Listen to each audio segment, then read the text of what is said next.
میں آپ سے یہ پوچھنا چاہ رہا تھا کہ رمضان میں وہ لوگ جو ڈائبٹک پیشنٹ ہے وہ روزہ کیسے رکھ سکتے ہیں کہ ان کی بلڈ شوگر لیول بھی ٹھیک رہے اور ان کو کمزوری بھی نہ ہو کسی قسم کی؟ ہاں جی، ویسے تو انہوں نے خود کو ویسے ہی اپنی لائف میں مینج رکھا ہوا ہوتا ہے. شوگر والے لوگ بڑی مینج کرتے ہیں، انسولین بھی لیتے ہیں، مٹھائیاں بھی کھاتے ہیں. جی بالکل، بڑا خوبصورت مینج رکھا ہوتا ہے اور وہ تسلی کر چکے ہوتے ہیں بیسیکلی مینج ہی ہے کیور نہیں ہے کہ ہم نے ساتھ جو ہے نا وہ چلائی ہوئی ہیں چیزیں. رمضان المبارک میں اللہ کریم کا فضل اور اس کی رحمت ہمیں مل سکے اور روزہ ہمیں کس طرح سے شوگر سے نجات بھی دلا سکتا ہے، اس حوالے سے میں گزارش کر دیتا ہوں کہ آپ جو بھی شوگر والے پیشنٹ ہیں صبح سحری کے وقت جو روٹی ہوتی ہے نا ہماری گندم کی روٹی جو ہوتی ہے، جی گندم اور جو کا آٹا مکس کر کے ایک روٹی بنائیں، ٹھیک ہے، اور اس میں دار چینی کا پاؤڈر اور لونگ کا پاؤڈر مکس کرتے ہیں. مطلب ایک پیڑا سمجھتے ہیں آپ جس سے روٹی بن رہی ہے، ہاں جی، ایک پیڑا ہونا تو اس میں چمچ کا چوتھا حصہ، ٹھیک ہے، دار چینی کا پاؤڈر اور چمچ کا چوتھا حصہ لونگ کا پاؤڈر، ٹھیک ہے. چوتھا حصہ سے مراد چھوٹا چائے والا چمچ اور اس کا بھی چوتھائی حصہ، ٹھیک ہے. مطلب یہ 2 چٹکی بن جائے گی دار چینی اور 2 چٹکی ہی جو ہے وہ لونگ کا پاؤڈر بن جائے گا، ٹھیک ہے. اس کو آٹے کے اندر مکس کر کے اپنا رکھ لیں. علیحدہ سے اگر آٹے میں مکس کر کے رکھنا چاہتے ہیں تو پھر بھی ٹھیک ہے، اس کو اکٹھا گوندھ کے بنا لیں. یہ والی روٹی صبح کے ٹائم پہ استعمال کریں، ٹھیک ہے. کوئی بھی جو ہے وہ ساتھ گھر میں سبزی بنی ہو تو سبزی کے ساتھ آپ سحری کر سکتے ہیں. اور سحری کرنے کے بعد صرف 1 لکڑی دار چینی. تو گرم نہیں چیزیں ہو جائیں گی بہت زیادہ؟ تو جو انسولین لگا رہے ہیں وہ کیا ہے، اس کی تاثیر کیا ہے؟ لیکن ان چیزوں کا ذرا ہمیں پتہ ہے کہ یہ گرم ہے تو اس لیے ہمارے ذہن میں ایک دم ٹلی کھڑک جاتی ہے یہ تو بہت زیادہ گرم ہے. جن کا نہیں پتہ کہ وہ اس سے بھی زیادہ گرم ہے تو وہ پھر اصل میں یہ شوگر کا نسخہ نہیں ہے.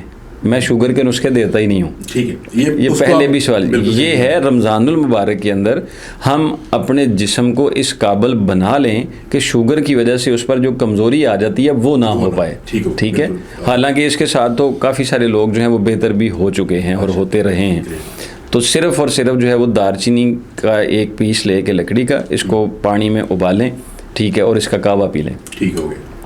سحری کرنے کے بعد کوئی بھی نارمل آپ سحری لینا چاہتے ہیں وہ آپ اس کے ساتھ یہ کعوہ لے لیں. انشاءاللہ اس طرح سے سحری کریں. اور افطاری کے وقت آپ نے دل چاہ رہا ہے آپ کا کھجور کھانے کا تو کھجور کی گٹھلی نکال کے اس میں 3 کالی مرچ رکھ دیں. اس سے کیا ہوگا؟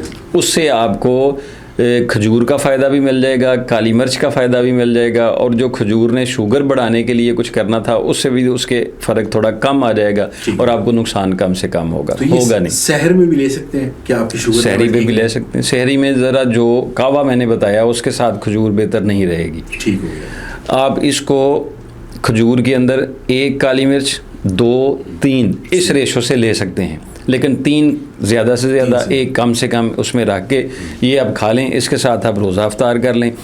باقی جو چیزیں ہیں مشروبات جو ہیں ان سے تو ویسے ہی شوگر والے کو پرہیز کرنا چاہیے، وہ ان کے لیے ٹھیک نہیں ہے.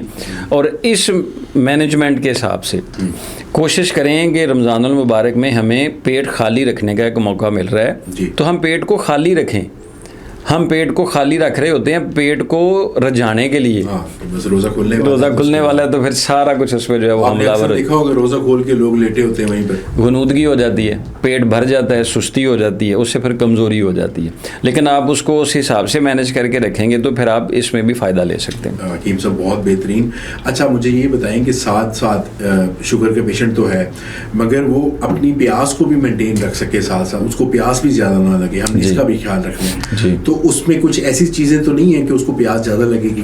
نہیں، ان چیزوں سے ویسے ہی جسم کے اندر جو پانی کی کمی آ رہی ہوتی ہے وہ پوری ہو جاتی ہے. جو دار چینی کا صبح کعوہ پیا جاتا ہے نا تو اس کے ساتھ جسم کا جو اندرونی ضرورت ہوتی ہے پانی کی وہ اس کے ساتھ مینیج کر دیتا ہے. ایک تو پیاس اس کے ساتھ، یہ شوگر والوں کے ساتھ ہے، ٹھیک ہے. لیکن جو عام بندہ ہے کوئی بھی روزہ دار ہو تندرست ہے اور اس کو پیاس نہ لگے سارا دن میں تو وہ صبح سحری کرنے کے بعد جو ہے نا وہ زیرہ سفید اور چھوٹی الائچی، ٹھیک ہے، زیرہ سفید کا آدھا چمچ اور چھوٹی الائچی 5 عدد، ان کو پانی میں ابال کے اس کا کعوہ پی لیں سحری کرنے کے بعد. ٹھیک ہے. تو انشاءاللہ کافی حد تک جو ہے وہ طبیعت بحال رہے گی، ویکنس نہیں. ہاں جی، نہیں لگے گی.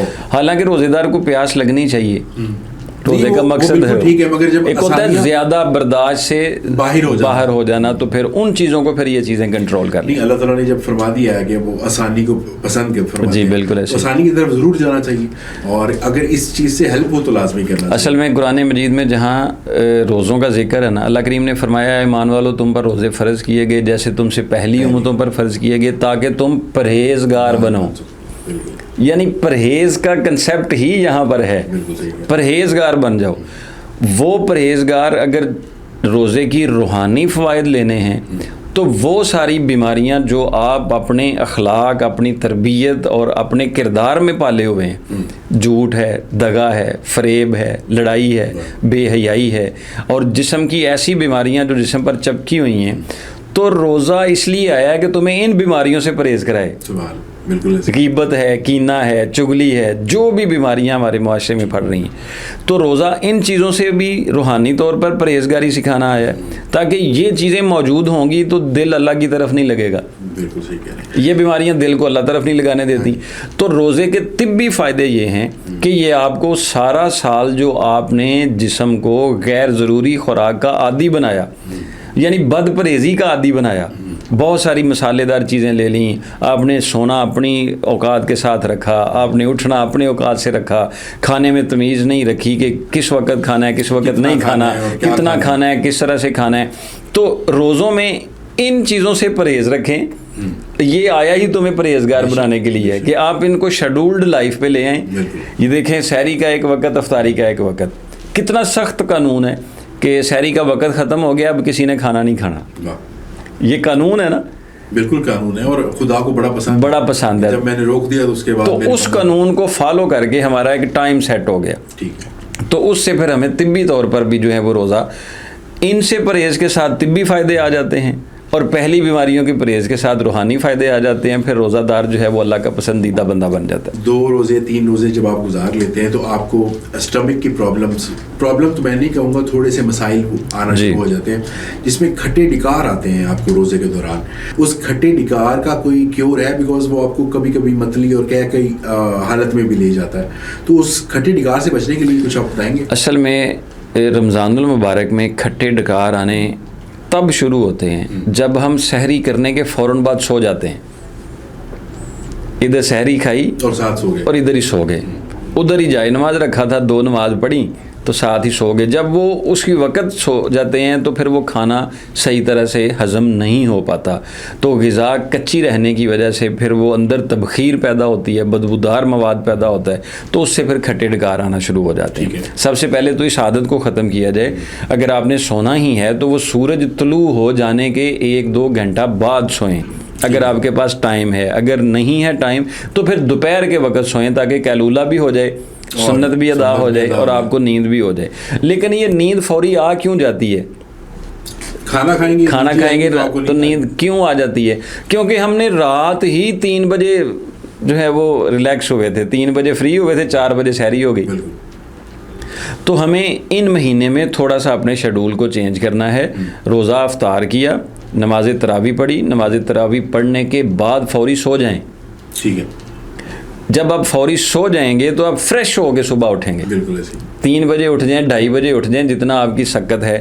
جب آپ صبح اٹھ جائیں گے پھر آپ کے پاس اتنا وقت ہوگا کہ میں سحری کھانے کے بعد بھی 10-15 منٹ تک کوئی ایکٹیویٹی کر سکتا ہوں.